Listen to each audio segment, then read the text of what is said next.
साहित्य की श्रृंखला के अंतर्गत कालजयी रचनाओं पर रचनाकारों पर बात कर रहे हैं। और पिछले कुछ समय से हम तुलसीदास जो हिंदी साहित्य के सर्वश्रेष्ठ कवि रहे, विश्व वंदनीय कवि रहे, उनकी रचनाओं पर चर्चा कर रहे हैं। रामचरितमानस पर, विनय पत्रिका पर, अन्य रचनाओं पर बात की। आज हम उनकी रचना कवितावली को लेकर के बात करेंगे। तो कवितावली में तुलसीदास का युग बोध, ये आज हमारा चर्चा का विषय रहेगा। कवितावली वास्तव में एक स्फुट काव्य है, मुक्तक काव्य है। तुलसीदास ने रामचरितमानस एक महाकाव्यात्मक रचना की। राम कथा को, राम भक्ति को आदर्श में रखते हुए, केंद्र में रखते हुए, और राम कथा को वहाँ प्रस्तुत करते हुए एक महाकाव्य की मर्यादा का, काव्य शास्त्रीय नियमों का पालन करना होता है। और प्रभु राम के चरणों में अपनी एक पत्रिका, विनय की पत्रिका भेजते हैं और उनसे अनुरोध करते हैं कि वे उस पर अपनी स्वीकृति प्रदान करें। और विनय पत्रिका में वे तत्कालीन समाज का युगीन परिवेश का चित्रण करते हैं। रामचरितमानस में भी उत्तरकांड में उन्होंने तत्कालीन परिवेश का, सामाजिक स्थितियों का, धार्मिक स्थितियों का वर्णन किया है, परंतु उतना विस्तार से वर्णन नहीं कर पाए। और कहीं उन्हें लगा कि जो वे कहना चाहते हैं उसके लिए यहाँ पर उपयुक्त स्थान नहीं है, तो उन्होंने अलग से स्वतंत्र रूप से कुछ मुक्तक छंदों की रचना की, जिनका संग्रह कवितावली में किया गया। तो इस तरह से कवितावली अवधी भाषा में रचित एक मुक्तक काव्य है। कुल इसमें 325 छंद है। कवित्व सवैया पद्धति में रचा गया है और राम कथा से जुड़े अनेक मार्मिक प्रसंग इसमें हैं। और इसमें तुलसीदास के भक्ति परक उद्गार छंदोबद्ध किए गए हैं। रामचरितमानस की रचना वे अवधी भाषा में करते हैं। कवितावली की रचना उन्होंने ब्रज भाषा में की है। ये ब्रज भाषा में रचित एक मुक्तक काव्य है। और राम कथा पूरे विस्तार से राम के जन्म से लेकर और राज्य का उत्तराधिकारी बनने, जब वनवास के लिए गए और वन से वापिस आए और उनका राज्याभिषेक हुआ, तो उस पूरे कथा को वहाँ प्रस्तुत किया गया है।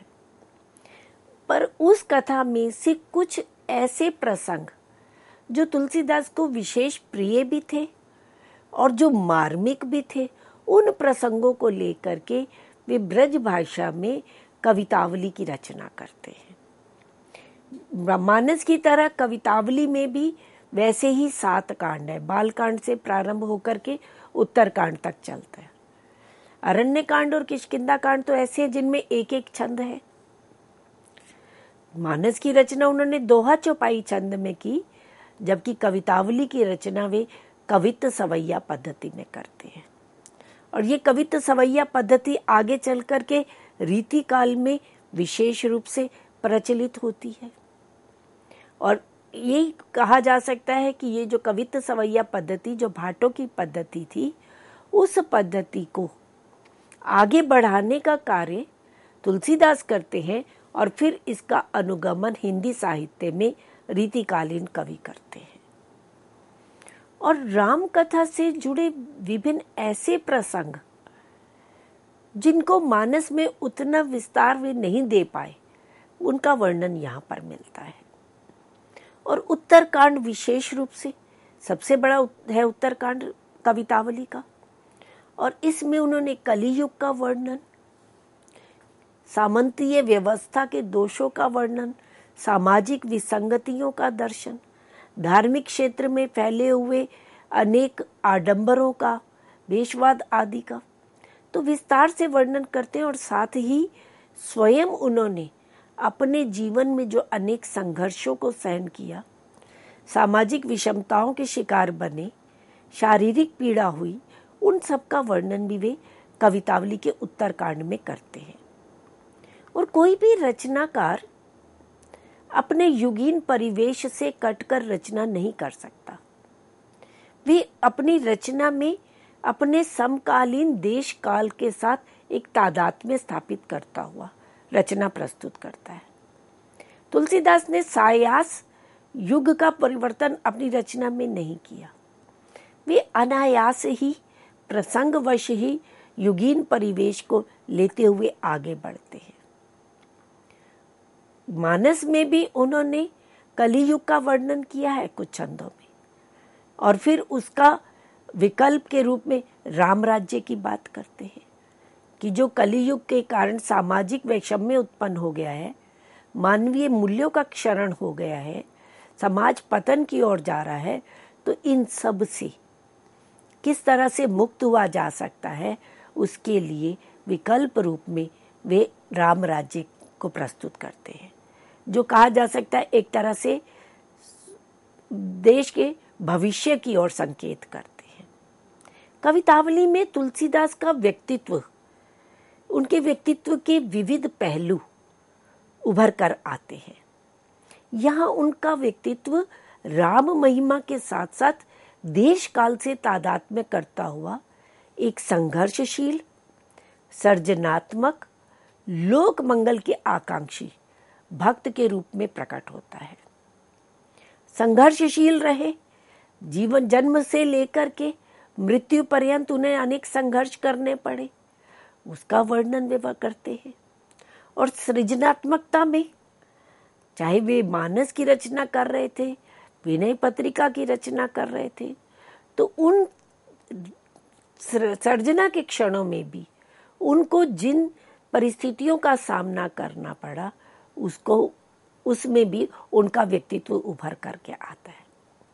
और लोक मंगल तो तुलसीदास का मुख्य उद्देश्य रहा, और एक भक्त के रूप में उनकी अभिव्यक्ति कवितावली में भी होती है, और मानस तो पूरी तरह से उनकी भक्ति भावना का ही उद्गार है। कवितावली में तुलसीदास केवल दृष्टा ही नहीं, एक कर्मजयी सृष्टा भी है। वे केवल एक मूक दृष्टा बन करके अपनी परिस्थितियों को, अपनी स्थितियों को नहीं देखते, वे कर्मजयी सृष्टा के रूप में सामने आते हैं। और उनकी जीवन गति में जो अवरोध समाज के सम्मुख आते हैं, उनसे संघर्ष करता तथा अजय योद्धा के रूप में कवितावली में वे दिखाई देते हैं। एक संघर्षकर्ता के रूप में वे सामने आते हैं, एक ऐसे अजय योद्धा के रूप में सामने आते हैं जो परिस्थितियों से हार नहीं मानने वाला, जो सामाजिक विसंगतियों के सामने नतमस्तक नहीं होने वाला, अपितु उनका निडरता से सामना करता है, उनके सम्मुख आवाज उठाता है। इसीलिए डॉक्टर सुधाकर पांडे, जिन्होंने कवितावली की आलोचना भी लिखी है, उन्होंने वहां पर तुलसीदास के व्यक्तित्व के विषय में कहा कि कवितावली एक आस्थावान, सतत विद्रोही की रचना है, जिसमें क्रांति है और अजस्र मंगल करने की शक्ति है। जब जब जहां उन्होंने मानवीय मूल्यों का क्षरण होते देखा, जहां उन्होंने देखा कि समाज में वैषम्य है, समाज पतन की ओर आ रहा है, पारिवारिक स्तर पर, आर्थिक स्तर पर, धार्मिक स्तर पर, सभी क्षेत्रों में वो विद्रोह का स्वर भी उठाते हैं। तो इसीलिए उनके व्यक्तित्व में एक और क्रांति का स्वर भी है, और दूसरी ओर निरंतर मंगल करने की शक्ति है। लोक मंगल के, समाज के कल्याण के भाव को लेकर के वे रचना करने के लिए प्रेरित होते हैं। समाज में जब उनको जातिगत भेदभाव का सामना करना पड़ा, निर्धनता का, आर्थिक वैषम्य का सामना करना पड़ा, समाज में जिस ऊंच नीच के भेदभाव को, अपनी ही जाति से बहिष्कृत होने के जो दंश था उसको सहन करना पड़ा, तो एक जो एक सजग रचनाकार है, एक संवेदनशील रचनाकार है, उसके मन में भी कहीं विद्रोह का भाव उठ जाता है, और वो विद्रोही चेतना हमें कवितावली में दिखाई देती है, जहाँ हम स्पष्ट रूप से कह देते हैं कि मुझे तुम चाहे कुछ भी मानो, कुछ भी कहो, मुझे कोई फर्क नहीं पड़ता, भी कहते हैं धूत कहो अवधूत कहो, रजपूत कहो जोलहा कहो को, काहू की बेटी सो बेटा न ब्याहब, काहू की जाति बिगाड़ी न सो। ये है उनकी विद्रोह की चेतना। मनुष्य की सहन करने की भी एक सीमा होती है, और जब यातनाएं उस सीमा को पार कर जाती हैं तो एक विद्रोह चेतना जागृत होती है, और वो विद्रोह का भाव अपने समकालीन समाज के प्रति तुलसीदास का दिखाई देता है। परंतु ये विद्रोह, ये क्रांति का भाव, ये समाज की सकारात्मक दिशा को ओर ले जाने के लिए है। कहीं उसमें तुलसीदास की नकारात्मकता दिखाई नहीं देती। वे समाज में मानवीय मूल्यों का क्षरण होता हुआ नहीं देख पा रहे हैं। वे मानव मूल्यों की स्थापना करने का, उनको प्रतिष्ठित करने का एक सत संकल्प लेकर आगे बढ़ते हैं, और इसीलिए वो इन छोटे छोटे जातिगत भेदभाव को, ऊंच नीच के भेदभाव से ऊपर उठते हैं, और जो इनमें फंसे हुए धर्म के ठेकेदार हैं, समाज के ठेकेदार हैं, उनको वे कहीं उनकी भर्त्सना भी करते हैं। तुलसीदास सरनाम गुलाम है राम को, जाको रुचे सो कहो कछुओ, मांगी के खैबो मसीत को सोईबो, लैबे को एक न देईबे को दो।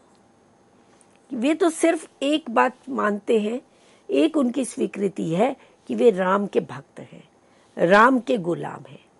जिसको जो अच्छा लगता है, जो कहना चाहता है वे कहे, वे राम को छोड़ करके कहीं नहीं जाएंगे। और कैसा जीवन है? मांगी के खैबो, भिक्षा मांग करके जो मिल जाता है उसी में संयम पूर्वक जीवन जी रहे हैं। मसीत को सोईबो, जहाँ सोने को स्थान मिल जाता है, मस्जिद में, देवालय में, वहां सो जाते हैं। लईबे को एक न दैबे को दो, किसी से लेना देना नहीं है, किसी से ना उधार लिया हुआ है ना देना है किसी को। तो इस तरह से तुलसीदास पूरी तरह से राम के प्रति अपने भक्ति भाव को प्रकट करते हैं, और वे उनके चरणों में नतमस्तक है, और उनके समक्ष समाज कुछ भी कहता रहे इसकी उन्हें चिंता नहीं है। अब हम देखते हैं कि तुलसीदास केवल युग दृष्टा ही नहीं, वे युग सृष्टा भी है। अपने युग को एक मार्ग निर्देशित करते हुए भी दिखाई देते हैं, एक सजग रचनाकार के रूप में, क्योंकि लोक मंगल की भावना को लेकर के भी आगे बढ़ रहे हैं, और तत्कालीन राजनीतिक परिवेश उसको चुनौती देते हैं, और उस राजनीतिक परिवेश के समक्ष राम राज्य का विकल्प रखते हैं। अगर हम तत्कालीन मध्यकालीन राजनीतिक परिस्थितियों को एक दृष्टि में कहें, सूक्ष्म रूप में, या हम उसको एक मूल्यांकन करें, तो भारत में 14वीं शताब्दी से लेकर के और 17वीं शताब्दी तक निरंतर शासन सत्ता जो है वो परिवर्तित होती रही। तुगलक आए, लोधी आए, सैयद आए, फिर मुगल वंशों का आधिपत्य रहा, बाबर, हुमायूं, अकबर। तो जो तुलसीदास का समय है वे अकबर और जहांगीर के समय है। तो इस तरह से शासन सत्ता जो है वे परिवर्तित होती रही, और शासकों का जो अधिकांश समय था वे अपनी सत्ता का विस्तार करने में, आंतरिक विद्रोह को दबाने में, क्योंकि जो आक्रमणकारी थे वो विदेशी थे, दूसरे देश से आए हुए थे, और उनका यहाँ के जो रियासतों के राजा थे उनके साथ निरंतर संघर्ष भी रहता था। तो आंतरिक विद्रोह को दबाने में तथा बाह्य संघर्षों से निपटने में भी था। तो जनता की उन्हें चिंता ही नहीं रहती थी। तो राजनीतिक दृष्टि से देखा जाए तो ये काल युद्ध, विद्रोह और संघर्ष का काल रहा, और तत्कालीन अस्थिर, असंगत, अशांत राजनीतिक परिवेश के कारण शासकों के प्रति जनता के मन में उदासीनता का भाव जागृत हो गया था। कौन रिप होई हमई का हानि, कोई राजा बने हमारा क्या। तो जनता में शासक वर्ग के प्रति एक उदासीनता का भाव आ गया था। उन्हें पता था कि ये शासक जो भी आ रहे हैं वे अपने स्वार्थ साधन करने में लगे हुए, अपनी विलासिता में मग्न है, तो जनता का भला करने के लिए वे नहीं आए हुए। तो पराधीनता को जनता ने अपनी नियति मान लिया था। तो इस तरह से एक निराशा का, हताशा का भाव जनता के मन में आ गया था और वे उदासीन हो गए थे सत्ता के प्रति। और शासक वर्ग, उसे जनता की कोई चिंता नहीं थी उनके सुख दुख की। वे पूर्णतया विलासिता में और स्वार्थ साधन में निमग्न रहे। तो ऐसे राजनीतिक परिवेश के प्रति, ऐसी राज्य व्यवस्था के प्रति तुलसीदास जो है एक प्रश्न चिन्ह भी लगाते हैं। तुलसीदास ने काल को कराल, राजा को निर्दयी और राज समाज को छली कपटी कहा। ऐसे समय में जहां बोलना भी विद्रोह माना जाता था और उन्हें जेल में बंद कर दिया जाता था, वहां तुलसीदास राजा को कहते हैं कालु कृपाल नृपाल कृपालना, कि राजा को कृपालु होना चाहिए था। जब वे पूरे राम राज्य का वर्णन करते हैं तो वहां राजा राम को प्रजा के प्रति अनुरागी दिखाते हैं, जन अनुरागी कहलाते हैं, कृपालु कहलाते हैं। और यहाँ मुगल शासक कैसे है? कृपालना। वो कौन है? निर्दयी है, राज समाज। और जो राज कर्मचारी हैं बड़ो ही छली है, सारे छल कपट से युक्त है। वो किसी न किसी तरह से अपने ही स्वार्थ साधने में लगे हुए हैं, छल कपट से भरे हुए हैं। प्रजा के हित की, प्रजा के कल्याण की उन्हें कोई चिंता नहीं है। और तुलसीदास ने राजकर्म को तो कुपथ कहा कि राजपथ कैसा है? कुपथ है। राज काज कुपथ कुसाजो, भोग रोग ही के, वेद बुद्ध विद्या पाई विवश बल कही। कवितावली में वो स्पष्ट रूप से राजकर्म को कुपथ कहते हैं। और जो राजभोग है, जो राजकर्मचारी है, वो सब क्या कहलाते हैं? रोग कहलाते हैं।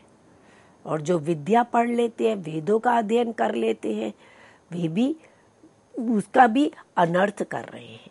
उनको अध्ययन करके समाज को ज्ञान देने के पश्चात, समाज को प्रबोधित करने के पश्चात करने की बजाय वे वेदों का, अपनी विद्या का दुरुपयोग कर रहे हैं और उसका अनुचित बल प्रयोग कर रहे हैं। तो इस तरह से तत्कालीन राजनीतिक परिवेश के प्रति तुलसीदास अपनी आवाज उठाते हैं अपनी रचनाओं में। अब हम बात करें तत्कालीन सामाजिक परिवेश के विषय में। समाज की कैसी स्थिति थी? तत्कालीन मध्यकालीन समाज, आज से 400 वर्षों, लगभग 400 वर्ष पूर्व का समाज, स्थिति आज भी लगभग वैसी ही है। क्योंकि तुलसीदास की रचनाएं प्रासंगिक है, कालजयी रचनाएं हैं। जिस परिवेश का, जिस समाज की स्थिति का वर्णन वे उस समय करते हैं, लगभग वही स्थिति आज भी है। और आज भी उनकी रचनाएं उतनी ही प्रासंगिक हैं। आज भी वे हमारा मार्ग निर्देशन करती हैं। तो तत्कालीन समाज की बात करें तो उस समय समाज की दशा बड़ी ही शोचनीय थी। समाज के लोगों की जीवन शक्ति समाप्त प्राय हो गई थी। उनमें एक जो जीवन के प्रति उत्साह का भाव होता है वे समाप्त हो गया। तो उमंग नहीं रही, सर्वत्र निराशा का साम्राज्य रहा। और तुलसीदास में निर्माण की अभूतपूर्व क्षमता थी। तत्कालीन सामाजिक ढांचे को, जो उस समय जर्जर अवस्था में था, उन्होंने, तुलसीदास ने अपनी रचनाओं के माध्यम से संजीवनी बूटी पिलाने का कार्य किया। उन्होंने उस जर्जर अवस्था में पहुंचे हुए समाज को संजीवनी बूटी के रूप में राम राज्य की परिकल्पना दे करके एक जीवनी शक्ति प्रदान की। उनके भीतर पुनः उत्साह का भाव, उमंग का भाव, जिजीविषा का भाव जागृत किया। तो इस तरह से हम देखते हैं तुलसीदास से ही के थोड़ा पूर्व ही कबीरदास हुए। दादू दयाल, संत रविदास आदि हुए, संत हुए। तो संतों ने भी, विशेष रूप से कबीर ने भी तत्कालीन समाज की विसंगतियों को देखते हुए उनके विरुद्ध आवाज उठाई। तत्कालीन धार्मिक परिवेश में जो आडंबर आ गए थे, जो उनके प्रति एक प्रतिक्रिया अपनाते हुए एक विद्रोह का भाव प्रस्तुत किया। तो वे विद्रोह तो करते हैं परंतु पुनर्निर्माण की बात नहीं कर पाए। वे समाज को बदलने के स्तर पर कोई विकल्प प्रस्तुत नहीं कर पाए। पर तुलसीदास कबीर से आगे बढ़ते हुए निर्माण की दिशा में आगे बढ़ते हैं और वे राम कथा के माध्यम से, राम नाम के महत्व के माध्यम से जन जीवन में एक आस्था का संचार करते हैं, एक विश्वास का भाव बढ़ते हैं और जो जीवन शक्ति समाप्त प्राय थी उस जीवनी शक्ति को एक बूटी, संजीवनी बूटी दे करके पुनः जागृत करते हैं। और प्रजा में उस समय अकर्मण्यता का भाव हो गया था। कुछ भी कार्य करने के प्रति ललक, एक उत्साह का भाव नहीं रहा। तो जैसे होता है हर बात को कल पर टाल देना कि ये काम कल कर लेंगे। तो तुलसीदास उस कल पर टालने की, प्रजा की अकर्मण्यता की स्थिति पर कवितावली में विशेष रूप से चर्चा करते हैं। वे कहते हैं, काली ही तरुण तन, काली ही धर निधन, काली ही जितोगे रन, काली कहत कुचाली है। कहत कुचाली, कुचाल मतलब कुमार्ग पर चलने वाले, दूषित वृत्तियों वाले, जो अकर्मण्य लोग हैं, वे हमेशा कल की बात करते हैं कि काली ही तरुण तन, कल ही हमारा शरीर युवा होगा, कल ही धन, कि कल ही हमें धरती प्राप्त होगी, धन की प्राप्ति होगी, कल ही हम युद्ध जीतेंगे। तो वर्तमान में न जी करके जो भविष्य की कल्पनाओं में ही जीते रहते हैं। तो ऐसे लोगों को संबोधित करते हुए भी उनकी जो अकर्मण्यता है उसको दूर करने का प्रयास कर रहे हैं। काली ही साधोगे काज, कि कल ही तुम्हारा कार्य सिद्ध होगा, काली ही राजा समाज, कल ही राज समाज होगा। मसक वह, मसक होता है मच्छर, कि छोटे लघु होते हुए भी कहीं क्या कहते हैं, भार मेरे मेरु हालिए, कि वे लघु होते हुए भी सुमेरु पर्वत जैसे भारी पर्वत को भी हिलाने की बात करते हैं। तो केवल काल्पनिक बातों में करते हैं, जीवन के यथार्थ को नहीं समझते हैं। तुलसी यही कुभांति घने घर घाली आए, कि इस प्रकार की जो कुचाल है, इस प्रकार की जो दुष्वृत्ति है, इस प्रकार की कल पर छोड़ देने वाली जो वृत्ति है, उसने अनेक घरों को बर्बाद कर दिया, विनाश कर दिया। घने घर घालती है, अनेक घरों को वर्तमान में भी समाप्त कर रही है, विनाश की ओर ले जा रही है। और घने घर घाली है, और अनेक घरों को आगे भी विनष्ट कर देगी।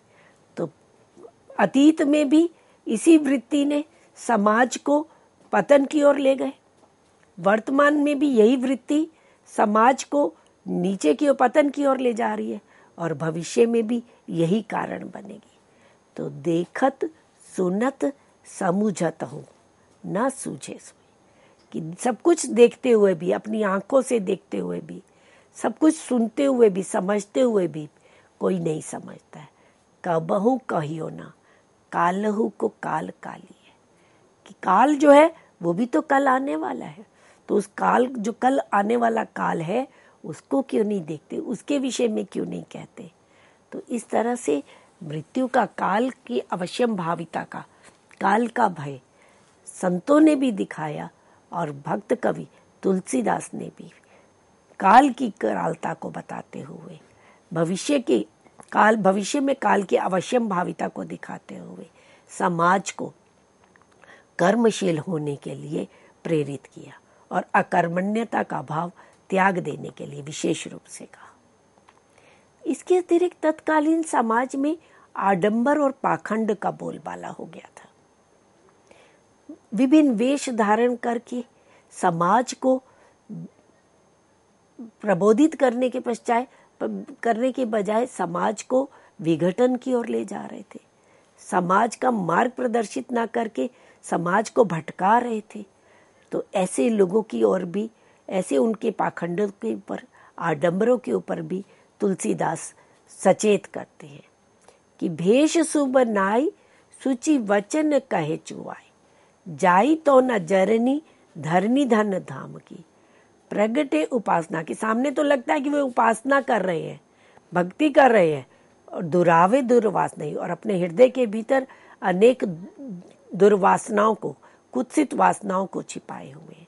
मानस निवास भूमि लोग मोह काम की, लोभ मोह काम, ये सब दुष्वृत्तियां जो है वे अपने उनके मन में घर किए हुए हैं। राग रोष ईर्ष्या कपट कुटिलाई भरे, तुलसी के भगत भगती चेहराम की।